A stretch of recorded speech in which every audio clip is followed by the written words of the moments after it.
Halloween, David Gordon Green, lessons learned. Another topic I just thought about today. And I've been planning on doing this actually because I wanted to let it breathe, give it some time, let everybody calm down a little bit. I definitely didn't want to do it right after ends because there were some really, really pissed off people. A few of them are right there in the chat, I guarantee you.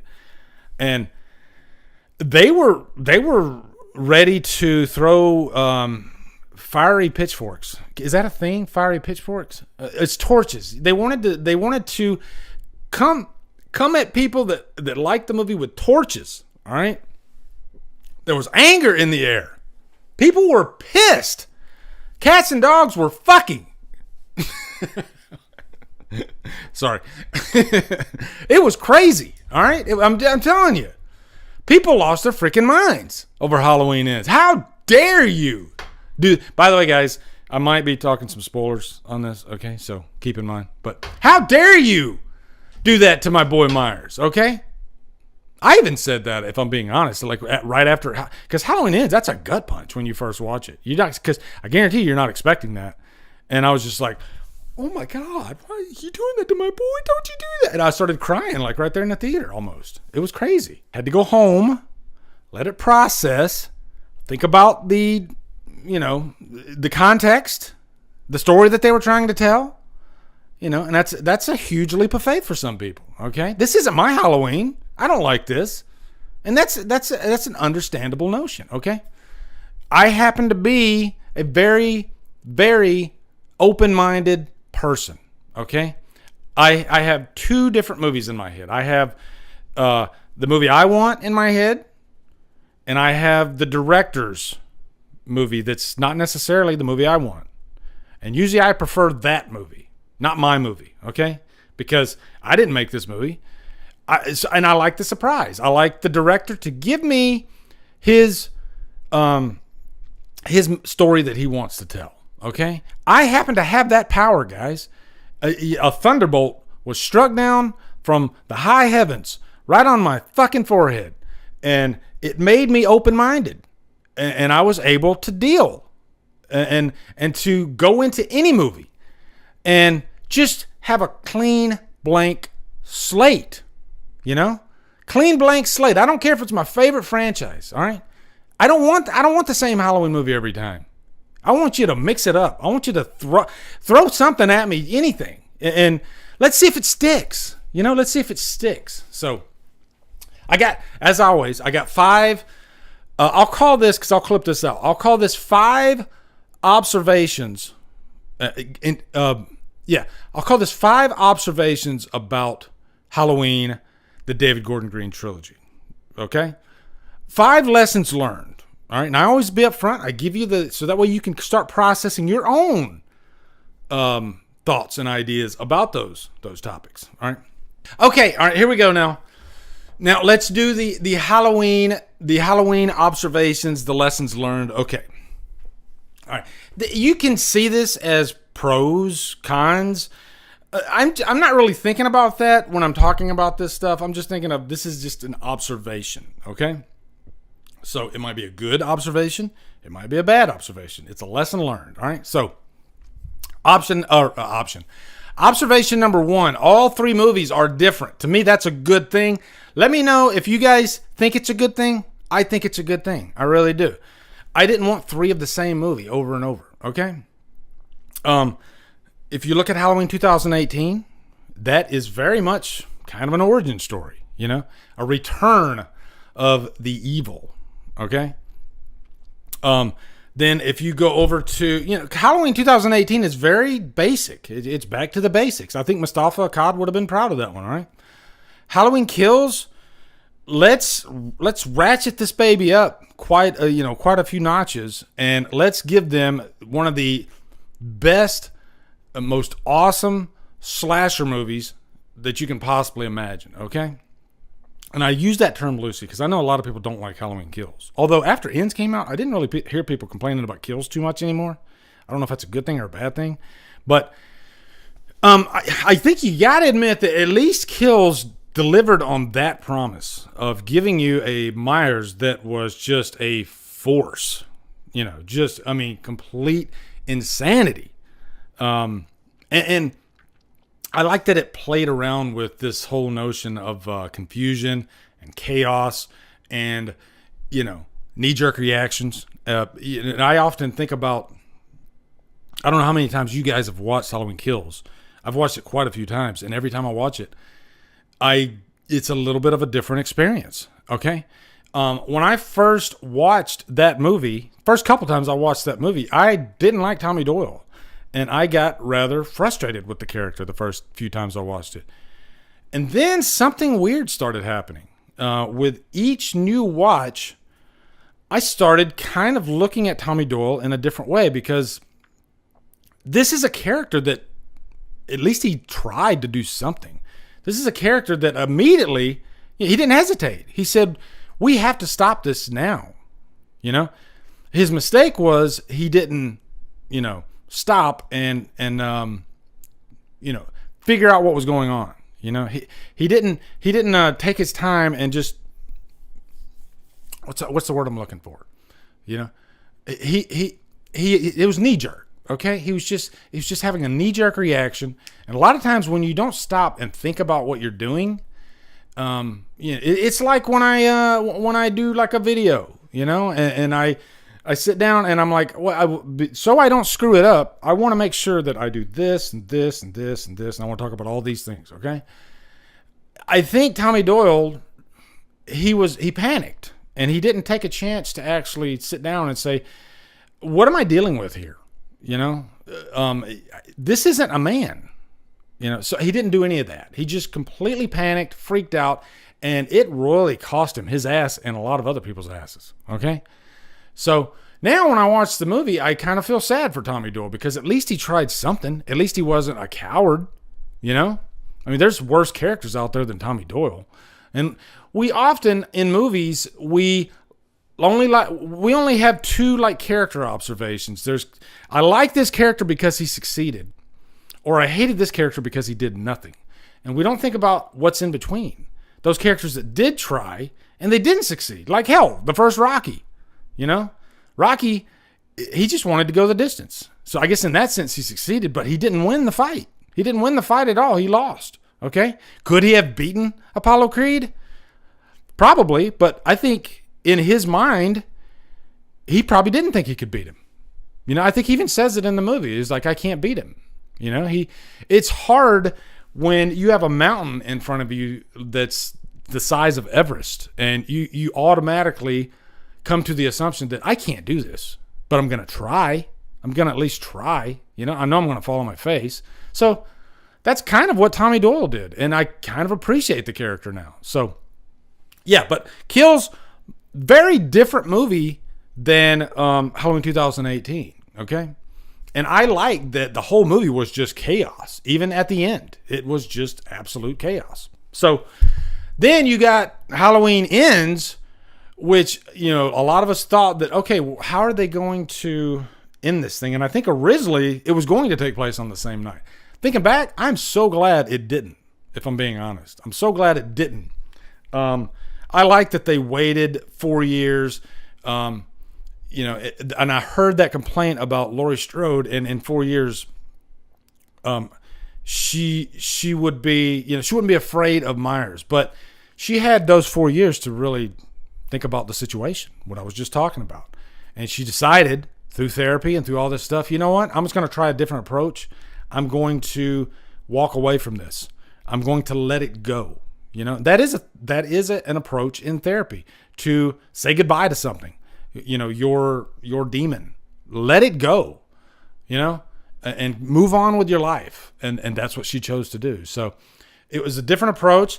And then you had this completely different story about this other character. So we kind of pushed Myers to the side, and that scared me at first. But when I sat down, because I'm open-minded, I was like, let's see where this story goes. And I ended up falling in love with it, especially on multiple watches. So, yeah. When I step back and I look at those three movies now, I'm satisfied. I'm quite happy, actually. Are they perfect movies? No, I don't think they're perfect movies, but you know what? in my mind, okay? In my mind. I'm not speaking for you guys, but for me, I think they're almost a perfect trilogy. And when I mean perfect trilogy, I don't mean all three movies are perfect. I just mean all three movies, they accomplished what they set out to do. They're not complete duds, and I get enjoyment out of all three of them. That's what I mean by a perfect trilogy, which I already kind of discussed part 3. But anyway, so let's go to the next one. Open mind required. Imperfectly perfect. Thank you. That's the perfect way to say it, Beth. That's exactly the perfect way to say it. But observation number 2. You had to have an open mind when watching these three movies, okay? It's like I was saying before, if you went into these movies with your own agenda of what you wanted these movies to be, you were going to be in trouble, all right? Because this was not that at all. All three of these movies were quite different. And I think if you had an open mind, then you probably would have fared better, okay? So I think coming out of Halloween Ends, your knee-jerk reaction would be like, I don't like this trilogy at all.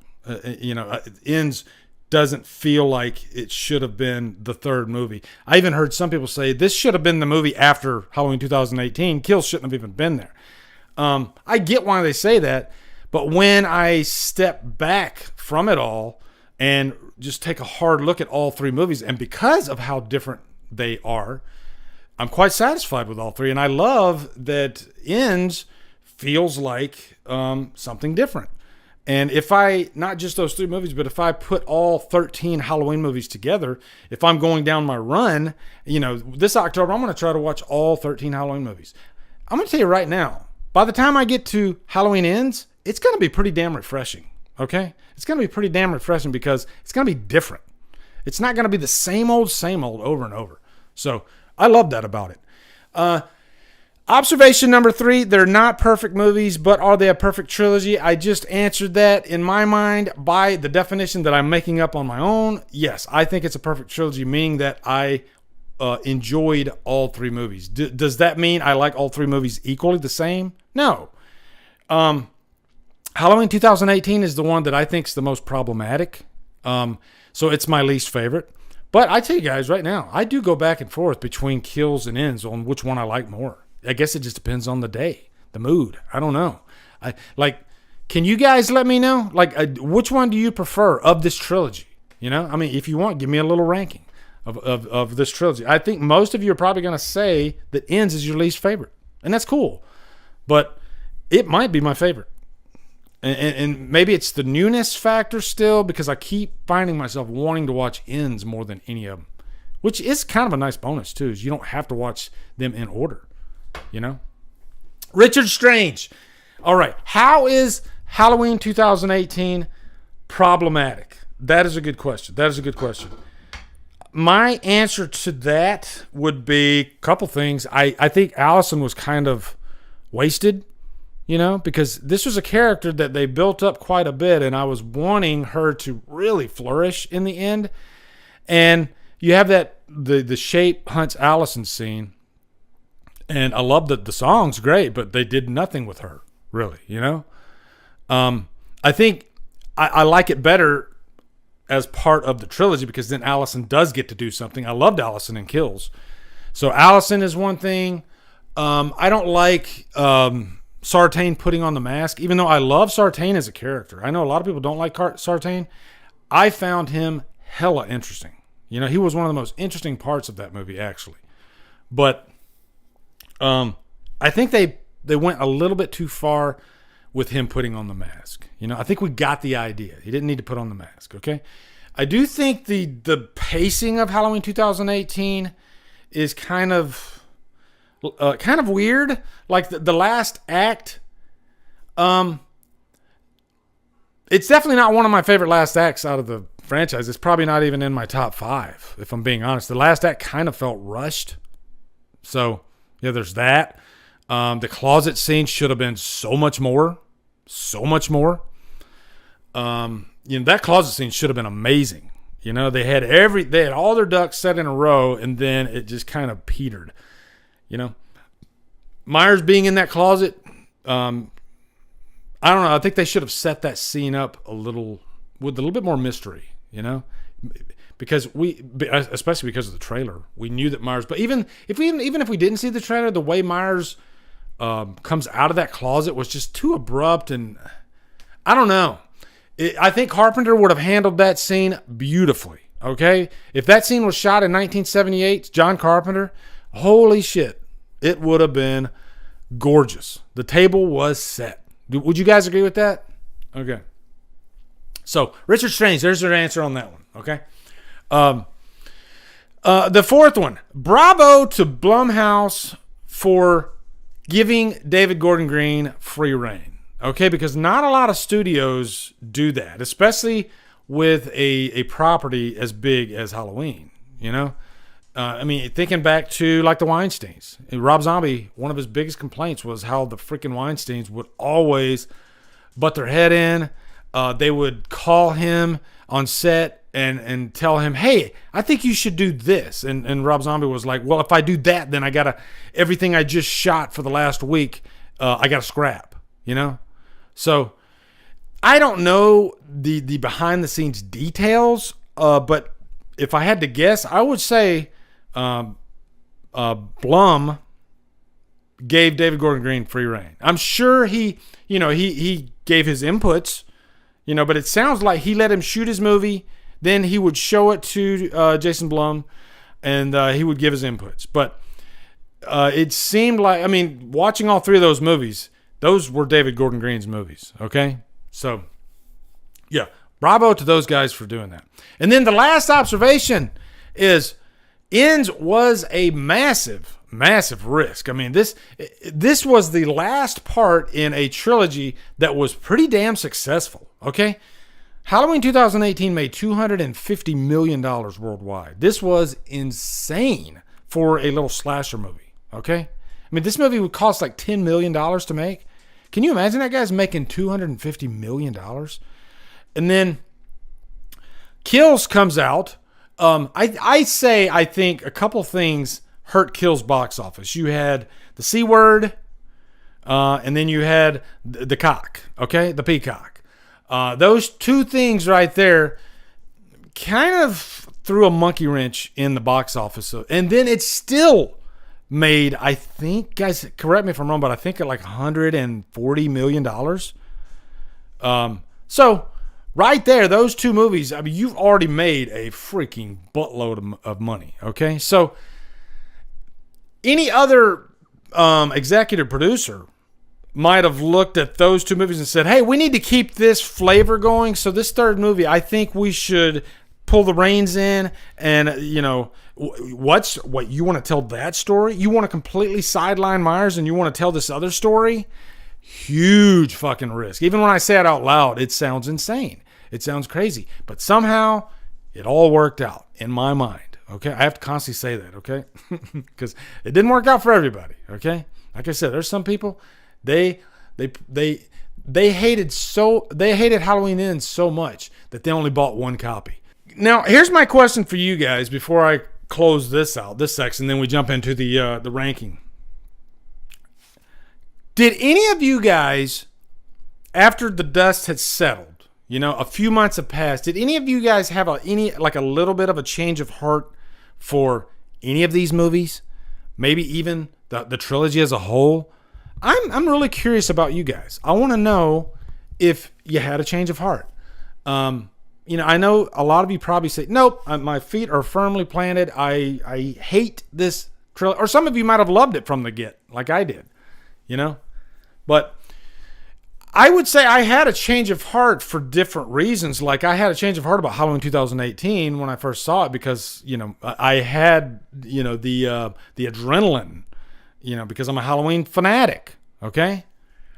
And I thought that movie was the second coming of Christ when it first came out. I mean, I was just... So as time went on, though, it settled. And I ended up kind of putting it in the middle of my ranking. That's what I thought about 2018. Kills, I was scared that was going to happen, but the opposite happened. It just got better and better for me every watch. Same thing happened with Ends.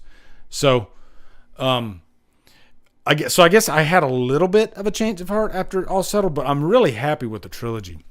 I guess the last thing I'll say about Ends is that ending with Myers, could they have done something different? I don't know. Given the story that they were telling, and that this was a Myers that was war-torn and beaten down, did they have to throw him into a metal compactor? I don't know. I think they could have, because I did like that scene where Lori, after the fight, she's holding Myers' hand, and she cuts his wrist, long ways. And then the camera pans down and you see the reflection in the blood of her holding his hand. And I was like, and I didn't notice this until like the second watch, but I was like, that was a nice touch. I like that. That was really nice. So it would have been kind of cool if that would have been the last thing we saw of Myers, and maybe they implied that, okay, this is it. He's gone. I didn't think he had to go that far. Okay. Beth says, I was seriously hoping for a Christine type of ending with ends, and they would share a little hit of life. Yeah. Maybe a little more of a poetic type of ending would have been nice. I think if they would have ended with that, and then maybe did the whole "Don't Fear the Reaper" thing like they did at the end. So I don't think it's perfect. And the only thing I loved Corey.